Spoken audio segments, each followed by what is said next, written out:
Hello, good morning students. આજે આપણે chapter number 2 જૈવિક વર્ગીકરણ જેના MCQ સમજીશું, જે તમને નીટમાં ઉપયોગી બનશે. પહેલો ક્વેશ્ચન છે, વી-ટેકર દ્વારા કઈ વર્ગીકરણ પદ્ધતિ આપવામાં આવી? ત્રિક્ષેત્રીય વર્ગીકરણ, દ્વિનામી વર્ગીકરણ, 5 સૃષ્ટિ વર્ગીકરણ, કૃત્રિમ વર્ગીકરણ. તો વી-ટેકર દ્વારા 5 સૃષ્ટિ વર્ગીકરણ પદ્ધતિ આપવામાં આવી. આગળ સેકન્ડ નંબરનો ક્વેશ્ચન આપેલો છે, હરિત કણો વગરના કોષ કોનું લક્ષણ છે? ફૂગ, દ્વિઅંગી, ત્રિઅંગી, લીલ, ત્રિઅંગી. તો દ્વિઅંગી, લીલ અને ત્રિઅંગીમાં હરિતકણ જોવા મળે છે, ફૂગમાં હરિતકણ જોવા મળતા નથી. આગળ 5 સૃષ્ટિ વર્ગીકરણ પદ્ધતિ કોના નામથી પ્રચલિત છે? આઇકલર, વી-ટેકર, લિનિયસ કે થિયોબેસ્ટસ. તો 5 સૃષ્ટિ વર્ગીકરણ પદ્ધતિ RH વી-ટેકરે આપેલી છે, એટલે વી-ટેકરના નામથી પ્રચલિત છે. 4 નંબરનો ક્વેશ્ચન આપ્યો છે, આદિકોષ કેન્દ્રીય અને સુકોષ કેન્દ્રીય જેવા પ્રકારો કયા લક્ષણને અનુસરે છે? વસવાટની જટિલતા, જાતિની જટિલતા, દૈહિક રચનાની જટિલતા કે કોષ રચનાની જટિલતા. તો આદિકોષ કેન્દ્રીય અને સુકોષ કેન્દ્રીય જેવા પ્રકારો કોષ રચનાની જટિલતાને અનુસરે છે. જો કોષ કેન્દ્ર સુવિકસિત ન હોય તો એને આદિકોષ કેન્દ્રી કોષ કહેવાય છે, અને જો કોષ કેન્દ્ર સુવિકસિત હોય તો એને સુકોષ કેન્દ્રી કોષ તરીકે ઓળખવામાં આવે છે. દૈહિક રચનાની જટિલતાના આધારે વનસ્પતિ કેવા પ્રકારમાં વિભાજિત થઈ શકે? A. આદિકોષ કેન્દ્રીય કે સુકોષ કેન્દ્રીય, B. સ્વપોષી કે પરપોષી, C. આવૃત બિદ્ધારી કે અનાવૃત બિદ્ધારી, D. એકકોષી કે બહુકોષી. તો દૈહિક રચનાની જટિલતાના આધારે વનસ્પતિ એ 2 પ્રકારમાં વિભાજિત થાય છે, એકકોષી કે બહુકોષી. સાયનોબેક્ટેરિયા એટલે ગ્રામ પોઝિટિવ બેક્ટેરિયા કહેવાય, ગ્રામ નેગેટિવ બેક્ટેરિયા કહેવાય કે પ્રકાશસંશ્લેષી સ્વયંપોષી બેક્ટેરિયા કહેવાય. તો સાયનોબેક્ટેરિયાને પ્રકાશસંશ્લેષી સ્વયંપોષી બેક્ટેરિયા કહેવાય છે, કારણ કે એ પ્રકાશસંશ્લેષણની ક્રિયા કરી પોતાનો ખોરાક જાતે બનાવે છે. આગળ 7 નંબરનો ક્વેશ્ચન, થર્મો એસિડોફિલસની એક લાક્ષણિકતા કઈ છે? પ્રકાશસંશ્લેષી છે, ઊંચા તાપમાને જીવંત છે, ક્ષારયુક્ત વિસ્તારમાં વસવાટ કરે છે કે આપેલ તમામ. તો એનો આન્સર થશે બી, ઊંચા તાપમાને જીવંત રહે છે. થર્મો એસિડોફિલસ બેક્ટેરિયા ઊંચા તાપમાને જીવંત રહે છે. આગળ હેલોફિલસનો વસવાટ છે ક્ષારયુક્ત વિસ્તારમાં, ગરમ પાણીના જરામાં, સાદા પાણીમાં કે મનુષ્યના આંત્રમાર્ગમાં. તો હેલોફિલસ એ વધુ ક્ષારયુક્ત વિસ્તારમાં વસવાટ કરે છે. આગળ આપણે વાત કરીએ 9 નંબરનો ક્વેશ્ચન આપેલો છે, પ્રોટિસ્ટાનું દૃશ્યમાન સ્વરૂપ એટલે? અચલિત વનસ્પતિઓ અને ચલિત પ્રાણીઓ, સરળ વનસ્પતિઓ અને જટિલ પ્રાણીઓ, ચલિત વનસ્પતિઓ અને અચલિત પ્રાણીઓ, કે પછી આદિકોષ કેન્દ્રીય સજીવ અને સુકોષ કેન્દ્રીય સજીવ. તો પ્રોટિસ્ટાનું દૃશ્યમાન સ્વરૂપ એટલે અચલિત વનસ્પતિ અને ચલિત પ્રાણીઓ. વનસ્પતિની વિવિધ 10 નંબરનો ક્વેશ્ચન છે, વનસ્પતિની વિવિધ રચનાના ફેરફારો રજૂ કરવા માટેનો એક દૃષ્ટિકોણ કયો છે? વિકૃતિ, ભિન્નતા, ઉદ્વિકાસ કે પસંદગી. તો અહીંયા આન્સર આવશે ઉદ્વિકાસ. આગળ 11 નંબરનો ક્વેશ્ચન, સાયનોબેક્ટેરિયાનું જનીનદ્રવ્ય કયા નામે ઓળખાય છે? ન્યુક્લિયોપ્રોટીન, ન્યુક્લિયોહિસ્ટોન, રંગસૂત્રદ્રવ્ય કે ન્યુક્લિયોઇડ. સાયનોબેક્ટેરિયાના જનીનદ્રવ્યને ન્યુક્લિયોઇડ તરીકે ઓળખવામાં આવે છે. જેમાં સુયોજિત કોષ કેન્દ્ર ગેરહાજર છે, લાઇકેન, ફૂગ, લીલીલીલ કે એનાબીનામાં સુવિકસિત કોષ કેન્દ્ર ગેરહાજર છે. આગળ મોનેરા સૃષ્ટિ કયા લક્ષણોને સમાવે છે? સેલ્યુલોઝ અને કાઇટિન ગેરહાજર, સુયોજિત કોષ કેન્દ્ર નથી, આદિકોષ કેન્દ્રીય કોષ તરીકે ઓળખાય છે કે આપેલ તમામ. તો અહીંયા આન્સર આવશે ડી, આપેલ તમામ એ મોનેરા સૃષ્ટિના લક્ષણો છે. બેક્ટેરિયાની કોષ દિવાલ શેની બનેલી છે? સેલ્યુલોઝ, કાઇટિન, પેપ્ટિડોગ્લાયકેન કે પછી લિપિડ? તો બેક્ટેરિયાની કોષ દિવાલ પેપ્ટિડોગ્લાયકેનની બનેલી છે. આગળ 15 નંબરનો ક્વેશ્ચન આપેલો છે. ઊંચા તાપમાને આર્કીબેક્ટેરિયા હાજર, યુ બેક્ટેરિયા હાજર કે પછી સી, એ અને બી બંને હાજર કે આપેલ પૈકી એક પણ નહીં? તો ઊંચા તાપમાને થર્મોએસિડોફિલસ એટલે કે આર્કીબેક્ટેરિયા હાજર હોય છે. 16 નીચેનામાંથી સ્વકોષી બેક્ટેરિયા કયા છે? તમામ આર્કીબેક્ટેરિયા, કેટલાક યુ બેક્ટેરિયા, એ અને બી બંને, ડી આપેલ પૈકી એક પણ નહીં? તો અહીંયા આન્સર આવશે કેટલાક યુ બેક્ટેરિયા સ્વકોષી બેક્ટેરિયા છે. આગળ 17 નંબરનો ક્વેશ્ચન તમને આપેલો છે. મોનેરાને સાંકળતું એક લક્ષણ કયું છે? તેઓ સ્વયંપોષી છે, પરપોષી, એ અને બી બંને કે સુકોષ કેન્દ્રીય? તો મોનેરામાં કેટલાક સજીવો સ્વપોષી હોય છે જ્યારે કેટલાક સજીવો પરપોષી હોય છે, એટલે આન્સર આવશે સી, એ અને બી બંને. આગળ વાયરસનું રક્ષણાત્મક પ્રોટીન આવરણ શાના વડે ઓળખાય છે? પ્લાઝમિડ, ફેઝ, કેપ્સિડ કે કોસ્મિડ? તો વાયરસના રક્ષણાત્મક આવરણને કેપ્સિડ તરીકે ઓળખવામાં આવે છે. બટાટામાં ત્રાકમય ગ્રંથિલ રોગ કોના લીધે થાય છે? હવે તમારી નવી એનસીઆરટી બુકમાં બટાટામાં ત્રાકમય ગ્રંથિલ રોગ વિશેની માહિતી આપેલ નથી, પણ આ બટાકામાં ત્રાકમય ગ્રંથિલ રોગ એ વિરોઇડ્સ દ્વારા, વાયરસ દ્વારા, ફૂગ દ્વારા કે બેક્ટેરિયા દ્વારા થાય છે. તો બટાકામાં ત્રાકમય ગ્રંથિલ રોગ એ વિરોઇડ્સ દ્વારા થાય છે. વાયરસ એટલે ઝેર, ચેપી રોગના રોગકારક, જીવંત રસાયણ કે આપેલ તમામ? તો પાશ્ચરે માહિતી આપી કે વાયરસ એટલે કે ઝેર. આગળ TMVના શોધક કોણ? ઇવાનોવસ્કી, પાશ્ચર, ડાયનર કે થિયોફેસ્ટસ? તો TMVના શોધક ઇવાનોવસ્કી છે. 22 નંબરનો ક્વેશ્ચન તમને આપેલો છે. પાશ્ચર શાનાથી પ્રચલિત છે? માઇક્રોસ્કોપની શોધથી, આલ્કોહોલિક આથવણની શોધથી, પ્રોટીન સંશ્લેષણથી કે ચેપી રોગ માટે જવાબદાર સૂક્ષ્મજીવના અભ્યાસથી?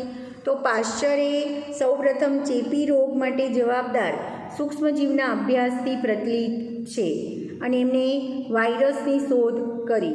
આગળ 23 નંબરનો ક્વેશ્ચન આપ્યો છે. ઇવાનોવસ્કી શાનાથી પ્રચલિત છે? Tomato mosaic virus, potato mosaic virus, tobacco mosaic virus કે પોલિયોમાઇલાઇટિસ વાયરસ? તો આન્સર આવશે સી, ટોબેકો મોઝેઇક વાયરસ. એની શોધ ઇવાનોવસ્કીએ કરેલી છે, એટલે ઇવાનોવસ્કી ટોબેકો મોઝેઇક વાયરસથી પ્રચલિત છે. આગળ 24 નંબરનો ક્વેશ્ચન તમને આપેલો છે. સૌપ્રથમ શોધાયેલો વાયરસ કયો? ઇન્ફ્લુએન્ઝા વાયરસ, TMV એટલે કે tobacco mosaic virus, bacterial virus કે BSV? તો સૌપ્રથમ શોધાયેલા વાયરસને TMV તરીકે ઓળખવામાં આવે છે. 25 વાયરસ આમાંથી પસાર થઈ શકે છે તે ખાલી જગ્યા bacteria proof filter, virus proof filter, chromatographic proof filter કે કોબાલ્ટ ક્લોરાઇડ પ્રૂફ ફિલ્ટર? તો વાયરસ છે એ બેક્ટેરિયા પ્રૂફ ફિલ્ટરમાંથી પણ પસાર થઈ શકે છે, કારણ કે બેક્ટેરિયા કરતાં પણ અતિ સૂક્ષ્મ છે. 26 વાયરસનો મુખ્ય બંધારણીય ઘટક કયો છે? ન્યુક્લિયોઇડ, ન્યુક્લિક એસિડ, ન્યુક્લિયોપ્રોટીન કે પ્રોટીન? તો અહીંયા આન્સર આવશે વાયરસનો મુખ્ય બંધારણીય ઘટક ન્યુક્લિયોપ્રોટીન છે. વિરોઇડના સંશોધક કોણ છે? ડાયનર, પાશ્ચર, આયંગર કે લિનિયસ? તો વિરોઇડની સૌપ્રથમ શોધ ડાયનર નામના વૈજ્ઞાનિકે કરી છે. વાયરસની શોધ પાશ્ચરે કરી છે. આયંગરે લીલની શોધ કરી છે, જ્યારે લિનિયસ એ વર્ગીકરણ વિદ્યાના પિતા એટલે એમણે દ્વિનામી નામકરણ પદ્ધતિ આપી છે. 28 વાયરસ કરતાં નાના સૂક્ષ્મજીવ એટલે બેક્ટેરિયોફેજ, વિરોઇડ, બેક્ટેરિયલ વાયરસ કે ટીએમવી. તો વાયરસ કરતાં પણ અતિ સૂક્ષ્મ સજીવોને વિરોઇડ તરીકે ઓળખવામાં આવે છે. આગળ નીચેનામાંથી કઈ લાક્ષણિકતા વિરોઇડ સાથે અસંગત છે? ટૂંકો આરએનએ તંતુ જે વિરોઇડની લાક્ષણિકતા છે. વિરોઇડમાં ટૂંકો આરએનએ તંતુ જોવા મળે છે. પછી માનવમાં અલ્ઝાઇમર રોગ માટે જવાબદાર વિરોઇડ છે. કેપ્સિડ ગેરહાજર, તો વિરોઇડમાં કેપ્સિડ ગેરહાજર હોય છે.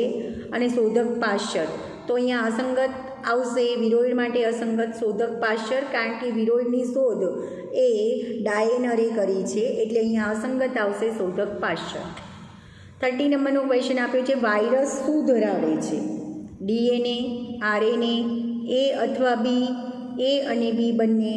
તો વાયરસ એ ડીએનએ અથવા આરએનએ ધરાવે છે, એટલે આન્સર આવશે એ અથવા બી. માનવીમાં વાયરસથી થતો રોગ કયો છે? પ્લેગ,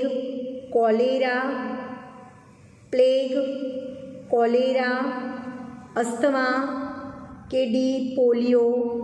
તો માનવમાં પોલિયો એ વાયરસથી થતો રોગ છે. 32 ચેપી રોગના રોગકારક તરીકે વાયરસ શબ્દ આપનાર પ્રથમ વૈજ્ઞાનિક કોણ? ઇવાનોવસ્કી, ડાયેનર, પાશ્ચર કે વીટેકર. તો વાયરસ શબ્દ સૌપ્રથમ કયા વૈજ્ઞાનિકે આપ્યો? પાશ્ચર વૈજ્ઞાનિકે. 33 નીચેનામાંથી કોષ વગરની થિયરી કોની છે? કયા સજીવમાં કોષ જોવા મળતો નથી? લીલ, વાયરસ, ફૂગ કે બેક્ટેરિયા. તો એનો આન્સર આવશે બી, વાયરસમાં કોષ જોવા મળતો નથી. એટલે એમ કહી શકાય કે વાયરસ એ કોષ વગરની થિયરી છે. આગળ 34 નંબરનો ક્વેશ્ચન તમને આપ્યો છે, વનસ્પતિ સૃષ્ટિની એક સાચી લાક્ષણિકતા કઈ છે? એકકોષી અને આદિકોષ કેન્દ્રીય, બી એકકોષી અને સુકોષ કેન્દ્રીય, સી બહુકોષી અને આદિકોષ કેન્દ્રીય, ડી બહુકોષી અને સુકોષ કેન્દ્રીય. તો 34માં આન્સર આવશે વનસ્પતિ સૃષ્ટિની એક સાચી લાક્ષણિકતા છે તે બહુકોષીય અને સુકોષ કેન્દ્રીય સજીવો છે.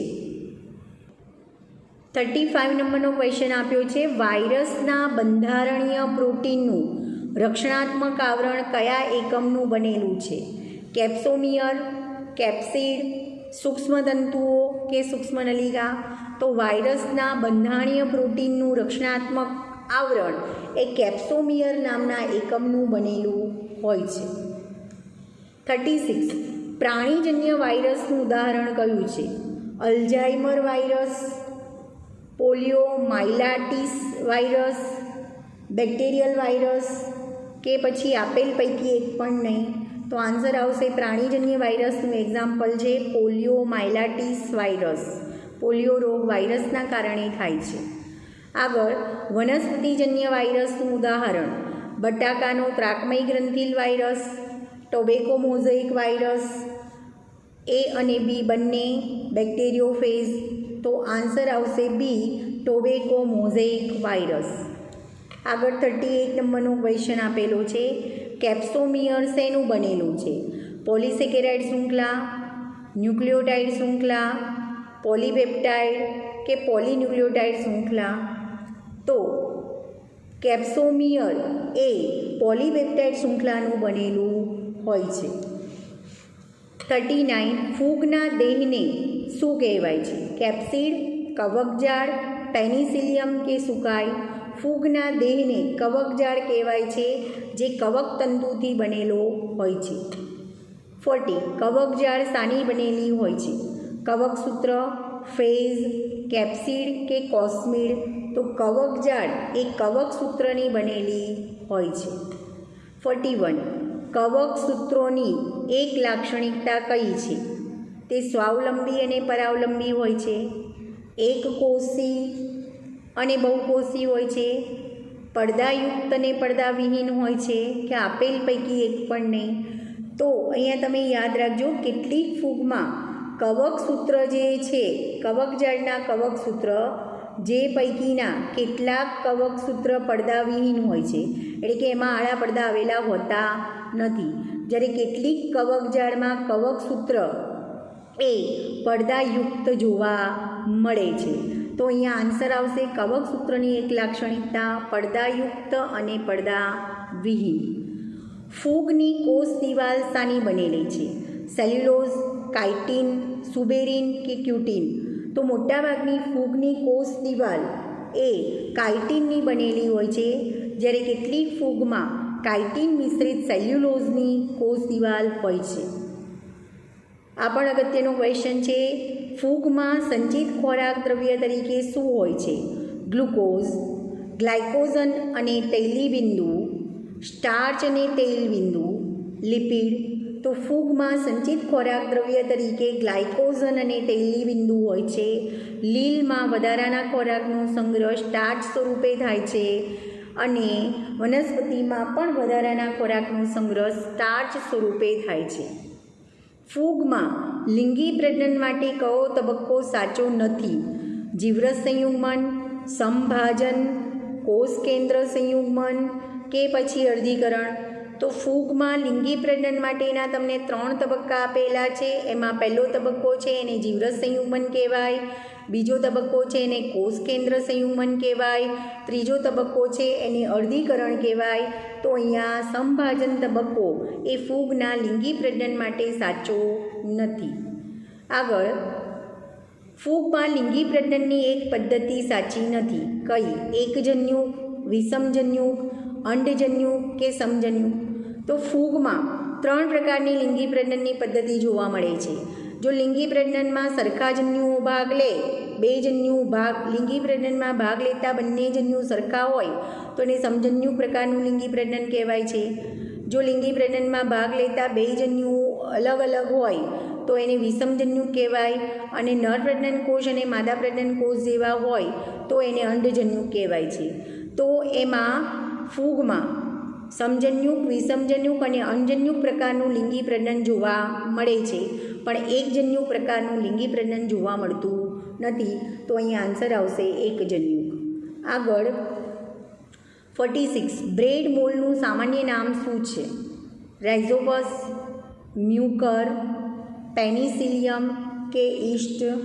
તો બ્રેડ મોલ્ડને સામાન્ય રીતે રાઇઝોપસ તરીકે ઓળખવામાં આવે છે. 47, બધી ફૂગની પોષણ પદ્ધતિ આ છે. કઈ? સ્વાવલંબી, પરોપજીવી, વિષમપોષી કે પછી મૃતોપજીવી? તો બધી જ ફૂગ એ વિષમપોષી પોષણ પદ્ધતિ ધરાવે છે, અને વિષમપોષીના પાછા 2 પ્રકાર કહેવાય કે પરોપજીવી અને મૃતોપજીવી. તો અહીંયા આન્સર આવશે બધી ફૂગની પોષણ પદ્ધતિ વિષમપોષી પ્રકારની છે. 48 નંબરનો ક્વેશ્ચન તમને આપેલો છે, લીલ અને ફૂગ વચ્ચેનું સહજીવન એટલે શું? તો લીલ અને ફૂગ વચ્ચેના સહજીવનને શું કહેવાય? માઇકોરૈઝા, બ્રેડ મોલ્ડ, સ્પાઇરોગાયરા કે લાઇકેન? તો લીલ અને ફૂગ વચ્ચેના સહજીવનને લાઇકેન તરીકે ઓળખવામાં આવે છે. આગળ 49 નંબરનો ક્વેશ્ચન તમને આપેલો છે, લાઇકેનમાં રહેલ લીલના ઘટકો કયા નામે ઓળખાય છે? ફાઇકોબાયોન્ટ, માઇકોબાયોન્ટ, એપોથેશિયમ કે પેરિથેશિયમ? તો લાઇકેનમાં રહેલા લીલના ઘટકોને ફાઇકોબાયોન્ટ તરીકે ઓળખવામાં આવે છે. આગળ 50 નંબરનો ક્વેશ્ચન તમને આપેલો છે, લાઇકેનમાં રહેલ ફૂગના ઘટકો કયા નામે ઓળખાય છે? ફાઇકોબાયોન્ટ, એપોથેશિયમ, માઇકોબાયોન્ટ કે પેરિથેશિયમ? તો લાઇકેનમાં રહેલા ફૂગના ઘટકોને માઇકોબાયોન્ટ તરીકે ઓળખવામાં આવે છે. તો 3 ક્વેશ્ચન લાઇકેન રિલેટેડ છે, યાદ રાખજો. લીલ અને ફૂગના સહજીવનને લાઇકેન કહેવાય, લાઇકેનમાં રહેલા લીલના ઘટકોને ફાઇકોબાયોન્ટ તરીકે ઓળખવામાં આવે છે, જ્યારે લાઇકેનમાં રહેલા ફૂગના ઘટકોને માઇકોબાયોન તરીકે ઓળખવામાં આવે છે. જેમાં લીલના ઘટકો એ પ્રકાશ સંશ્લેષણની ક્રિયા કરી ખોરાક બનાવશે અને ફૂગને પૂરું પાડે છે, જ્યારે ફૂગ છે એ જમીનમાંથી પાણી અને ખનિજ તત્વોનું શોષણ કરી અને લીલના ઘટકો એટલે કે ફાયકોબાયોટને પૂરા પાડે છે. એટલે લીલ અને ફૂગ બંનેને સાથે રહેવાથી ફાયદો થાય છે. તો લીલ અને ફૂગના સહજીવનને લાઇકેન તરીકે ઓળખવામાં આવે છે.